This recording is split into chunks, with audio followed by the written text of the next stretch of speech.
Hi friends, మీకు ఈ video నచ్చితే లైక్ చేయండి, సబ్స్క్రైబ్ చేయండి.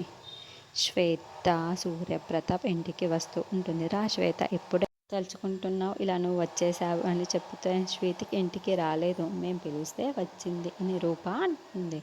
మీరు పిలిస్తే రావడం ఏంటి, మీరెందుకు పిలిచారు అని జీవన్ అంటే, నేను చెబుతాను బావా అని చెప్పేసి గోపి అంటాడు.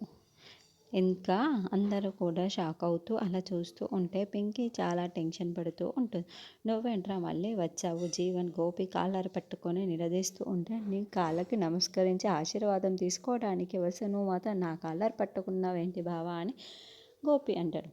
ఎవర్రా బావా అని గోపి అంటాడు. ఆల్రెడీ నీ చెల్లెల మెడలో తాళి కట్టాను అని గోపి శ్వేత మెడలో ఉన్న తాళి బయటికి తీసి చూపిస్తూ ఉంటే జీవన్ షాక్ అవుతూ ఉంటాడు. ఇక పింకీ, సూర్యప్రతాప్ అందరూ కూడా షాక్ అవుతూ చూస్తూ ఉంటారు. మరి ఇంతకీ సూర్యప్రతాప్ ఎలా రియాక్టర్ అవుతాడు, జీవన్ శ్వేత ఎలా రియాక్టర్ అవుతారని మనం నెక్స్ట్ ఎపిసోడ్లో చూద్దాం.